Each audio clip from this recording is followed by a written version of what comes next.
My uncle left his entire fortune to whoever could solve his riddle, so our family turned savage. Uncle Garrett was the black sheep who'd made millions in tech before anyone knew what cryptocurrency was. While the rest of us scraped by working dead-end jobs and maxing out credit cards, he lived in a sprawling mansion with 7 bedrooms, a wine cellar worth more than most people's houses, and a garage full of cars that cost more than my annual salary. When he died suddenly at 52 from a heart attack, we all secretly expected his fortune to go to some obscure charity. His final middle finger to the family who'd treated him like a pariah for decades. Instead, his lawyer called us all to his office and read the strangest will any of us had ever heard. To my greedy relatives who only called when they needed money or wanted to complain about their pathetic lives, I'm giving you one chance to prove you're worth more than the sum of your failures. Solve my riddle, claim everything I've built, fail, and it all burns in a magnificent bonfire while you watch from the street. The riddle was printed on expensive letterhead, sealed in individual envelopes for each family member. Where shadows dance but cast no light, where silence screams throughout the night, where memory lives but time stands still, find the key to my last will. At first, we actually worked together like a real family. My Aunt Patricia suggested his old photography darkroom, where he'd spent countless hours developing pictures. Cousin Dylan thought it meant his study, where he'd sit for hours in complete darkness, typing away on his computer. Mom was convinced it referenced the basement wine cellar, where he stored bottles worth thousands of dollars each. My brother Finn thought it meant the attic where old furniture gathered dust under white sheets. For 3 weeks, we tore through every inch of his mansion like a pack of wild animals. We moved furniture that hadn't been touched in years, checked behind expensive paintings for hidden safes, pulled up Persian rugs and pried at floorboards until our fingers bled. We searched crawl spaces, examined every book in his library for hollow compartments, and even had his pool drained to check for underwater hiding spots. Nothing. Not a single clue. That's when the family bonds started snapping like overstretched rubber bands. Patricia hired a private investigator who charged $800 a day. Dylan bribed the longtime housekeeper with a $1,000 tip for information about Garrett's daily habits and secret hiding places. Mom started showing up at the mansion at 5 in the morning to search rooms before anyone else arrived, claiming she needed the quiet to think clearly. Finn installed hidden cameras throughout the house to spy on the rest of us, monitoring our movements like we were common criminals. The real ugliness began when Patricia found something she wasn't supposed to find. She was searching Garrett's master bedroom for the 100th time when she discovered a loose floorboard hidden under his massive antique bed. Beneath it was a metal lockbox containing old photographs and what appeared to be a second riddle written in Garrett's distinctive handwriting. But instead of calling the rest of us immediately like we'd all agreed to do, she slipped it into her designer purse and pretended she'd found nothing. Unfortunately for Patricia, Finn's surveillance cameras caught everything in perfect high-definition detail. The next morning, he confronted her in front of the whole family gathered in Garrett's kitchen. Patricia denied stealing anything until Finn played the footage on his laptop, and we all watched her face go from confident to guilty to desperate in the span of 30 seconds. "Give it back right now," Mom demanded, her voice shaking with barely controlled rage. "I found it fair and square," Patricia shot back. "Possession is 9/10 of the law." That's when Dylan completely lost control and grabbed her $1,000 purse, dumping everything onto the marble kitchen floor. The metal box crashed open with a sound like breaking bones, scattering photographs and papers everywhere. There were ancient Polaroids of places I didn't immediately recognize, a tarnished key that looked like it belonged to something important, and a handwritten note that made my blood turn to ice water in my veins. "Only one of you actually deserves this fortune. The rest of you deserve what's coming to you." The note wasn't signed, but I recognized Garrett's handwriting immediately. The same careful script we'd seen on birthday cards that always came with crisp $100 bills, his way of buying our temporary affection without actually investing time in building real relationships with any of us. The scattered photographs showed places from our shared childhood that I hadn't thought about in years. The old family lake house where we'd spent summers before Grandpa died and left it to rot. Garrett's first dingy apartment above the pizza shop where he'd lived while teaching himself computer programming. The sketchy carnival where he'd worked summers during high school, operating the tilt-a-whirl for drunk teenagers and saving every penny for college. But one particular photograph made Patricia gasp so loudly that we all turned to stare at her. It showed the abandoned warehouse on the outskirts of town where our grandfather used to take us kids to play elaborate games of hide-and-seek. "He wouldn't," she whispered, her voice barely audible. "Wouldn't what?" Finn demanded, grabbing the photo from her trembling hands. Patricia looked like she'd seen a ghost. "Grandpa used to tell us horror stories in that warehouse during thunderstorms. Garrett was absolutely terrified of the place after what happened there. He swore on our mother's grave that he'd never set foot in that building again." Dylan picked up the tarnished key from the floor, turning it over in his calloused hands and examining the scratches along its surface. "This isn't for any safety deposit box I've ever seen. Look at these wear marks. This key's been used recently and often." The warehouse was exactly 43 minutes outside town according to my GPS, sitting on 15 acres of worthless swampland that had been in our family for 3 generations. We'd all crammed into Finn's oversized SUV like we were kids again, but the tension was so thick I could barely breathe. Nobody spoke during the entire drive except to give directions, but I caught Mom constantly checking her phone, probably texting her latest boyfriend Randy about the potential inheritance and what it would mean for their upcoming wedding. When we finally arrived, the warehouse looked exactly like I remembered from childhood visits: rusted metal siding that had turned orange-brown from decades of weather, broken windows that had never been repaired, and that distinctive smell of decay and stagnant water that seemed to cling to everything within a quarter-mile radius. The only thing different was the heavy-duty padlock on the front door, which looked expensive and recently installed. Dylan's key fit the lock perfectly, turning with a satisfying click that echoed across the empty parking lot. Inside, our flashlights revealed something that should have been impossible. The warehouse had been completely renovated from top to bottom. The concrete floors were spotless and painted a clean white. The walls had been insulated and covered with fresh drywall. Professional lighting fixtures hung from the exposed ceiling beams. And there, positioned in the exact center of the cavernous space, sat an antique wooden table with 5 chairs arranged in a perfect circle. On each chair sat a manila envelope with our names written in Garrett's careful handwriting. "This is absolutely insane," Finn muttered under his breath, but he was already walking toward his designated chair like he was hypnotized. My envelope contained another riddle, but this one felt different, more personal and menacing. "Before you stands your final test, one truth will put your greed to rest. Choose wisely what you value most, or join me as a warning ghost." Beneath the riddle was a typed confession that made my stomach turn, and my hands shake so violently I could barely hold the paper steady. When we were kids, maybe 15 years ago, Garrett had been watching us play an elaborate game of hide-and-seek in this exact warehouse when a section of the rotted floor suddenly collapsed without warning. Dylan, who was only 8 at the time, had fallen through the hole and landed hard on a pile of rusted machinery in the basement. His leg was broken so badly that jagged bone pierced through the skin, and blood was pooling around him at an alarming rate. The rest of us kids had panicked and run screaming for the adults, but Garrett, who was 13 and already bigger than most teenagers, had stayed behind and climbed down into that dark basement. He'd used his favorite shirt to create a tourniquet, applying pressure to the wound and talking calmly to Dylan to keep him conscious until the paramedics arrived 20 minutes later. According to the emergency room doctor, Dylan would have bled to death without immediate intervention. But that's not the story our family had been telling for the past 15 years. Patricia, who was 14 at the time and already showing signs of the jealousy and manipulation that would define her adult personality, had convinced our parents and everyone else that Garrett had actually caused the accident. She claimed he'd been daring Dylan to jump across the weak section of floor, egging him on and calling him a coward when he hesitated. She'd been furious that summer because Garrett always got the most attention from the adults. He was smart, funny, and charming in a way that made everyone gravitate toward him at family gatherings. Patricia had always been average at everything: average grades, average looks, average personality, and she couldn't stand being overshadowed by her younger cousin. So she'd lied, crafting a detailed story about Garrett's reckless behavior and coaching the younger kids on what to say when the adults asked questions. Our parents believed her because Garrett already had a reputation as the family troublemaker, not because he was actually bad, but because he questioned authority and refused to pretend everything was perfect when it clearly wasn't. He'd spent the next 15 years being treated like a dangerous criminal for saving Dylan's life. I looked around the table at my family members, watching their faces as they read their own versions of the truth. Dylan was staring at his envelope with growing horror, his mouth hanging open as memories from that day began surfacing. Mom had gone completely pale and was gripping her chair so tightly her knuckles had turned white. Finn looked confused and overwhelmed. He'd been too young to remember the incident clearly, but old enough to absorb the family narrative about Garrett being dangerous. Patricia was crying silently, mascara streaming down her cheeks in black rivers. "I was just a kid," she sobbed, her voice breaking. "I didn't understand what it would mean. I didn't know it would follow him for the rest of his life." "You destroyed his relationship with our parents," Dylan said quietly, his voice filled with a pain I'd never heard before. He tried to tell them the truth, begged them to listen, but they'd already decided he was lying. They chose to believe you instead of investigating what actually happened. That's when I noticed the cameras. 4 professional-grade security cameras positioned in each corner of the warehouse, their small red recording lights blinking steadily in the shadows. We were being filmed and had been since the moment we walked through the door. A voice suddenly echoed from hidden speakers mounted throughout the building, Garrett's voice, but the recording was obviously recent, probably made just days before his death. "If you're hearing this message, you've successfully solved my riddle and learned the truth about what really happened in this warehouse 15 years ago. Congratulations on finally deciding to face reality. You've also just confessed your crimes on camera in front of multiple witnesses." Patricia looked up at the nearest camera with tear-filled eyes, her carefully applied makeup now completely ruined. "Garrett, please, I'm sorry. I was young and stupid and jealous, but I never meant—" "Patricia," the recording continued, and I could hear the cold fury in my uncle's voice even through the speakers. "You stole 15 years of family relationships from me with your lie. You cost me my parents' trust, my siblings' love, and any chance of having a normal relationship with the people who should have mattered most. That betrayal is worth exactly $15 million.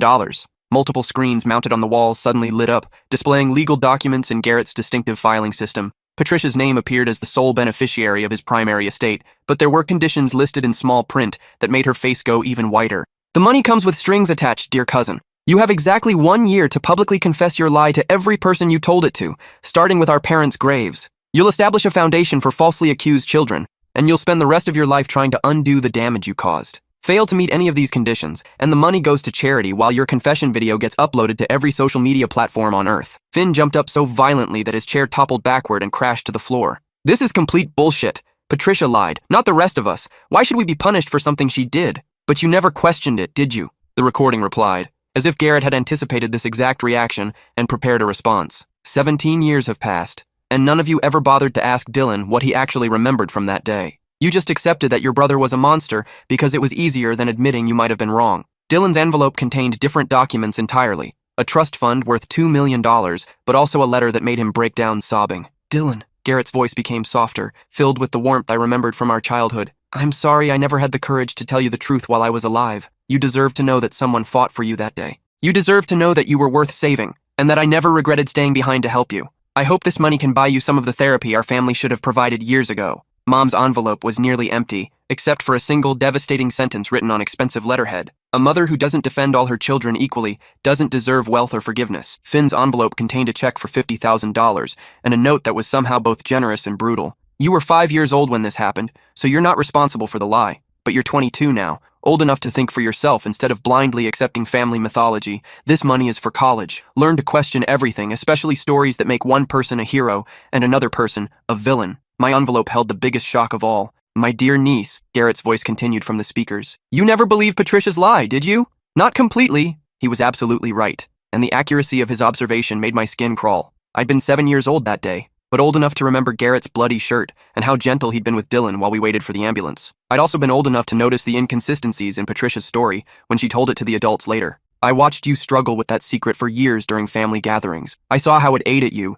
especially during holiday dinners when someone would inevitably bring up the warehouse incident and paint me as the villain. You tried to tell your mother the truth once when you were 12, but she shushed you and told you not to contradict Patricia. My envelope contained legal documents making me the executor of a separate trust fund, $3 million designated specifically for truth-tellers who find their courage too late but still choose to do the right thing. The cameras recording this conversation will automatically upload the footage to every family member's social media accounts in exactly 1 hour, Garrett's voice announced with mechanical precision. The video will be tagged with everyone's real names and employers. Unless someone takes full responsibility for what really happened that day, your confessions will become public knowledge. Patricia looked around the table desperately, her eyes wild with panic. I'll tell everyone the truth. I'll post on Facebook. I'll call everyone we know. I'll fix this somehow. 17 years too late, Dylan said quietly, but there was something like forgiveness in his voice. That's when Mom surprised us all by doing something I'd never seen her do in my entire life. She took responsibility for her own failures. No, she said, standing up slowly and walking to the center of the room.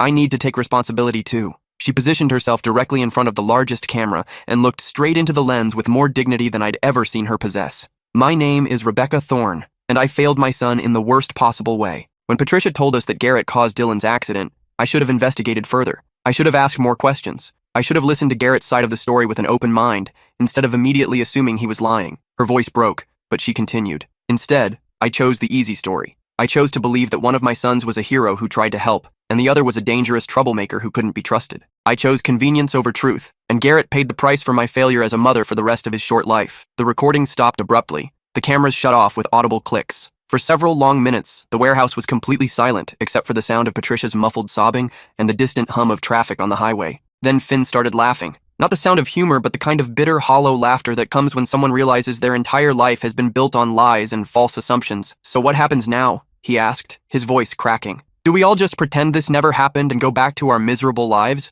No, Dylan said firmly, standing up with more strength than I'd seen from him in years. Now we do what Garrett actually wanted us to do. We tell the truth, even when it's uncomfortable. We stop protecting people who don't deserve protection. We start being the family he deserved to have. 6 months later, Patricia had used her inheritance to establish the Garrett Thorne Foundation for wrongly accused children, providing legal aid and counseling services for kids who'd been blamed for things they didn't do. The foundation's first major case involved a teenage boy who'd been expelled from school based on false accusations from a jealous classmate. Patricia saw herself in both the accuser and the accused, and fought harder for justice than anyone expected. Dylan donated his entire trust fund to expand the foundation's reach, saying that money couldn't buy back his lost relationship with Garrett, but it might prevent other families from making the same mistakes. He also started therapy and began speaking publicly about the long-term effects of childhood trauma and family scapegoating. Mom used her savings to commission a memorial garden in Garrett's honor at the local hospital where Dylan had been treated. She spent her retirement volunteering there, reading to children in the emergency room and advocating for better communication between medical staff and families during crises. Finn used his college money to study criminal justice and psychology, saying he wanted to help other people who'd been falsely accused of crimes or family dysfunction. He wrote his senior thesis on the psychology of family scapegoating and how seemingly small lies can destroy relationships for generations. I kept my inheritance, but not for personal gain. Garrett's final document had been very specific about the conditions. The money came with the responsibility to spend my life telling true stories about families who'd learned to do better, to expose the kinds of toxic dynamics that had nearly destroyed our own family. That's why I'm sharing this story with you now, as publicly and honestly as possible. But the story doesn't end there. Last week, exactly 1 year after Garrett's death, I received a certified letter from a law firm in Seattle that I'd never heard of. Another uncle I'd never known existed, Garrett's half-brother from our grandfather's first marriage, had died and left very specific instructions for his will to be read only if I was present as a witness. The lawyer, a stern woman in her 60s, handed me a sealed envelope with my name written in handwriting that looked eerily similar to Garrett's. Inside was a photograph of Garrett and this mysterious uncle standing together and smiling in front of a building I didn't recognize. On the back, someone had written in careful script, "Some family secrets run deeper than others." The real riddle was never about money. It was about whether your generation would choose truth over comfort when it really mattered. Below that message was an address in Montana and another old-fashioned key, this one made of brass and worn smooth from decades of use. The lawyer explained that this uncle, whose name was Thomas, had been watching our family drama unfold from a distance for years. He'd known about Patricia's lie, about our parents' failure to investigate, and about Garrett's years of isolation and pain. He'd also left me an inheritance, but only if I agreed to continue what Garrett had started. Thomas believed that some family traditions are worth breaking, the lawyer said, but others are worth starting. I drove to Montana the next morning, my car loaded with camping gear and enough supplies for a week. The address led me to a remote property outside Bozeman, surrounded by mountains that stretched endlessly in every direction. The main house was a sprawling log cabin that looked like it had been built in the 1920s, with additions added over the decades as the family grew and prospered. The brass key opened the front door easily, and I stepped into what felt like a museum of family history that I'd never known existed. The walls were covered with photographs spanning nearly a century, pictures of relatives I'd never met, family gatherings that predated my birth, and dozens of images of Garrett at various ages. But these weren't the formal portraits we had at home. These were candid shots of him laughing, working on computers, talking animatedly with an older man who had to be Thomas. In the center of the main room sat another table, this one carved from a single piece of oak and polished to a mirror shine. On it was a leather-bound journal and a note in Thomas's handwriting. "If you're reading this, it means you chose truth over comfort when it mattered most. Garrett told me about your family's dynamics years ago. He also told me about you, how you were the only one who ever questioned Patricia's story, even as a child. He believed you had the strength to break the cycle." I opened the journal and found pages upon pages of family history that no one had ever shared with us. Thomas had been documenting our family's patterns of dysfunction for decades, tracking how lies and manipulation had been passed down through generations like genetic diseases. Our grandfather, the man we'd all remembered as a loving patriarch who told stories and took us on adventures, had actually been an alcoholic who'd abandoned his first wife and son when Thomas was only 3 years old. He'd reinvented himself completely, marrying our grandmother and creating a new family while pretending his previous life had never existed. The pattern repeated with our parents' generation. Our father had covered up a hit-and-run accident in college, letting an innocent classmate take the blame and serve 2 years in prison. Our mother had stolen money from her employer to pay for our house, then manipulated the company's accounting system to frame a coworker for the theft. Garrett had discovered these secrets during his teenage years, while helping our father with computer problems. He'd found hidden files containing evidence of both crimes, along with documentation showing how our parents had systematically destroyed the lives of innocent people to protect themselves. That's when everything about our family dynamics started making sense to me. Garrett hadn't been the family troublemaker because he was inherently bad. He'd been asking uncomfortable questions because he'd learned that our entire family foundation was built on lies and betrayal. Our parents had treated him like a threat because he represented the possibility that their carefully constructed facades might crumble. When Patricia lied about the warehouse incident, it gave them the perfect excuse to discredit him completely. They could dismiss anything he said about their past crimes as the ramblings of a dangerous child who couldn't be trusted.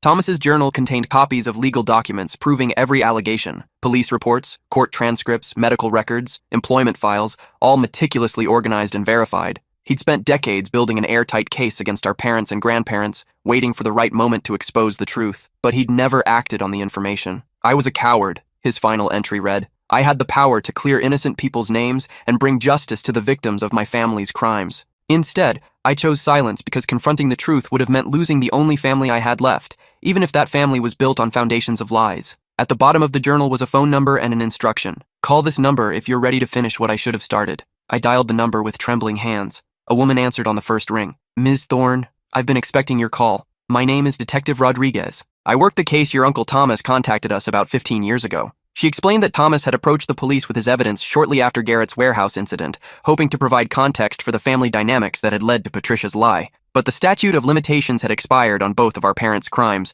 making prosecution impossible. However, Detective Rodriguez continued, the victims are still alive. The man who served time for your father's hit-and-run accident is now 63 and living in Oregon. The woman who was fired and prosecuted for your mother's embezzlement is 58 and struggling to make ends meet in a nursing home she can't afford. She gave me their contact information and Thomas's final request. Use Garrett's foundation and my inheritance to provide restitution to the people our family had wronged. The conversations were the hardest I'd ever had in my life. Martin Espinoza, the man who'd served 2 years for our father's hit and run, cried when I called to explain what had really happened. He'd lost his scholarship, his fiancée, and his entire future because of a crime he didn't commit. He'd spent 40 years carrying the shame of something our father had done. I always wondered why your father was so kind to me after the trial, he said. He visited me in prison twice, brought me books, told me he was praying for my rehabilitation. I thought he was just a good Christian man trying to help a criminal find redemption. Our father had been visiting his victim to manage his own guilt, not out of genuine compassion. Louise Chen, the woman our mother had framed for embezzlement, had lost her career in accounting and never worked in finance again. She'd spent her savings on legal fees trying to prove her innocence, then worked minimum wage jobs for the rest of her life because no one would hire her with a criminal record. Your mother sent me a Christmas card every year for 20 years, Louise told me. She'd write little notes about how she was praying for my family and hoping I was finding peace. I kept them because I thought they meant someone still believed I was a good person. Our mother had been sending Christmas cards to the woman whose life she'd destroyed. Using Thomas's documentation and the foundation's legal team, we were able to provide full restitution to both victims. Martin received enough money to buy a house and secure his retirement. Louise's criminal record was expunged, and she received compensation that covered her lost wages and pension contributions over 4 decades. But the most difficult part was yet to come. Thomas had left specific instructions for handling our parents' reactions to the revelations. They were both still alive, though our father was in early-stage dementia, and our mother was living in an assisted care facility after a stroke. I drove to the care facility with copies of all the evidence, knowing this conversation would destroy what little remained of our family relationships. Mom was sitting in her wheelchair by the window when I arrived, staring out at the garden with the blank expression that had become her default since the stroke. Her speech was limited, but her mind was still sharp enough to understand what I was showing her. I spread the documents across the table in front of her and watched her face change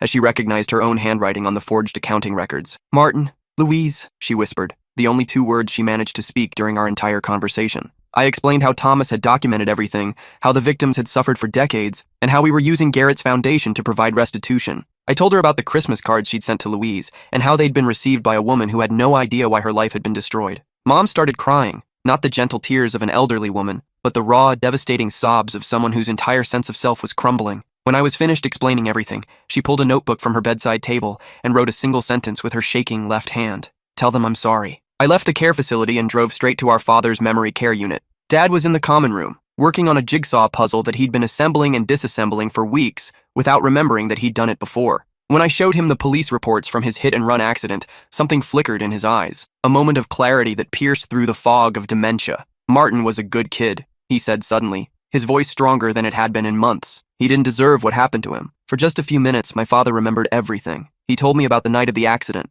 how he'd been drunk and driving home from a party when he'd hit Martin's bicycle. He'd panicked and driven away, then come back hours later pretending to be a witness who'd found the scene. I knew he was innocent, Dad said. I watched them arrest him and I said nothing. I visited him in prison because I thought if I was kind to him, somehow that would make it less evil. The clarity faded as quickly as it had come, and Dad went back to his puzzle, forgetting our conversation entirely. But I'd gotten what I came for, confirmation that Thomas's evidence was accurate, and acknowledgement that our parents had knowingly destroyed innocent lives. Over the next 6 months, I worked with the Foundation's legal team to contact every person our family had ever wronged. Thomas's journal contained references to dozens of smaller incidents, co-workers who'd been fired based on false accusations, classmates who'd been bullied into silence, neighbors who'd been isolated and ostracized for questioning our family's version of events. Each conversation was like performing surgery on my own soul, cutting away pieces of the identity I'd built around being part of a good family. But each conversation also brought healing to people who'd carried undeserved shame for decades. The most surprising call came from Patricia herself. I found something in Garrett's house, she said, her voice barely audible, hidden in his bedroom wall. I think you need to see it. I drove to Garrett's mansion, which Patricia had been slowly cleaning out as part of her foundation work. She led me to his bedroom, where she'd discovered a hidden compartment behind his headboard. Inside was a collection of letters, dozens of them, all addressed to our family members but never sent. I wrote these over the years when I couldn't sleep, one letter to me began. I wanted you to know that I saw you trying to tell the truth when you were 12. I saw how Mom silenced you, and I wanted to tell you that I knew you believed me, but I was afraid that acknowledging it would put you in the same position I was in, isolated and blamed for things you didn't do. The letters to Dylan were filled with medical advice and emotional support that Garrett had researched but never shared. "I've been following your physical therapy progress through Mom's Facebook posts," one read. "I found some experimental treatments that might help with your chronic pain, but I didn't know how to contact you without causing more family drama." The most devastating letters were the ones addressed to our parents. "I forgive you for choosing to believe Patricia's lie," he'd written to Mom. "I understand that admitting you were wrong would have meant confronting your own capacity for poor judgment. But I need you to know that your choice to believe I was dangerous meant I grew up thinking I actually was dangerous. I spent 15 years afraid of my own capacity for violence because the people who should have known me best told me I was capable of hurting children." To Dad, "I know about the hit-and-run accident and Mom's embezzlement. Uncle Thomas told me everything when I turned 18. I've spent my entire adult life wondering if I inherited your capacity for destroying innocent lives, or if I could choose to be different. I chose to be different, but that choice cost me my family." The final letter, dated just a week before his death, was addressed to all of us. "I'm dying of a heart condition that probably could have been treated if I'd had a family support system encouraging me to seek medical care earlier. But I was so used to being seen as the family problem that I ignored my symptoms until it was too late. I don't blame you for my death, but I want you to understand that isolation kills people just as surely as any disease. I've set up the riddle and the warehouse revelation not to punish you, but to give you a chance to choose truth over comfort. If you're reading this letter, it means you made the right choice. It means the next generation of our family might actually have a chance to be healthy. The foundation isn't about my legacy. It's about giving other falsely accused children the support system I never had. It's about breaking the cycle of lies and manipulation that has defined our family for 4 generations. Thomas has more information about our family history. He's been too afraid to share it while he's alive, but he's left everything to you, my dear niece, because he believes you have the strength to handle the truth. Some stories are meant to end. Others are meant to transform into something better. I love you all, even though I couldn't figure out how to maintain relationships with you while also maintaining my integrity. Choose better for your children." Patricia and I cried together in Garrett's empty bedroom, mourning not just his death, but the relationship we could have had if our family had chosen truth over convenience decades ago. 2 weeks later, Thomas's lawyer contacted me with information about a final request. Thomas had purchased property in Montana specifically to establish a retreat center for families dealing with false accusations, scapegoating, and generational trauma. The buildings were already constructed. They just needed staff and programming. He wanted it to be called the Garrett Thorne Center for Family Truth, the lawyer explained. He hoped you'd consider running it. I moved to Montana 6 months ago. The center officially opened in January, offering week-long programs for families ready to confront their own patterns of dysfunction and deception. We provide therapy, mediation services, and legal advocacy for people trying to clear their names or repair relationships damaged by false accusations. Patricia visits every few months, bringing updates on the foundation's work and progress reports on the families we've helped. Dylan completed his psychology degree and joined our staff as a trauma counselor. Finn transferred to the University of Montana and helps with our legal advocacy program. Mom died peacefully in her sleep last winter. Her last words to the nursing staff were, "Tell Martin and Louise I'm sorry." We held a small memorial service and donated her remaining savings to the foundation. Dad's dementia has progressed to the point where he no longer recognizes any of us, but the memory care facility staff says he frequently talks about a boy named Martin and asks if anyone knows whether he's okay. The most recent development came just last month, when Detective Rodriguez called with news that shocked me. "We've had a breakthrough in the Louise Chen case," she said. "Your mother's former employer has agreed to issue a public apology and provide additional compensation. Apparently, your foundation's work has inspired other companies to review their old files for cases where employees might have been wrongly terminated." She paused. "There's more. We've identified 17 other cases from the same time period where the real perpetrator was protected while innocent employees were blamed. Your family's pattern of framing others wasn't unique. It was part of a broader culture of corruption at that company." Louise Chen, now 71, has become a volunteer advocate for our center. She helps other elderly people who are trying to clear their names after decades of carrying undeserved shame. Martin Espinoza, now 65,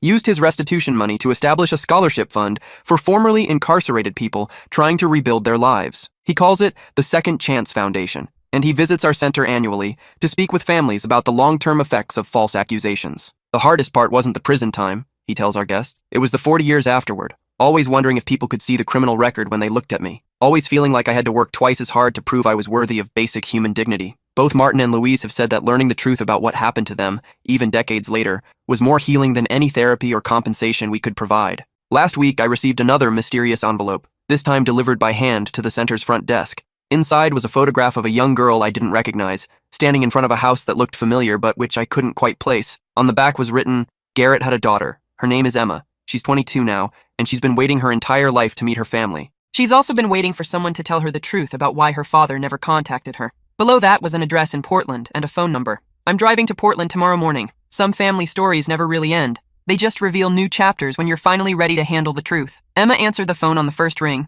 as if she'd been waiting by it for years. "Is this about my father?" she asked before I could introduce myself. "Yes," I said. "I'm your cousin, and I have a lot to tell you. The cycle of secrets ends with my generation. The cycle of truth begins with hers.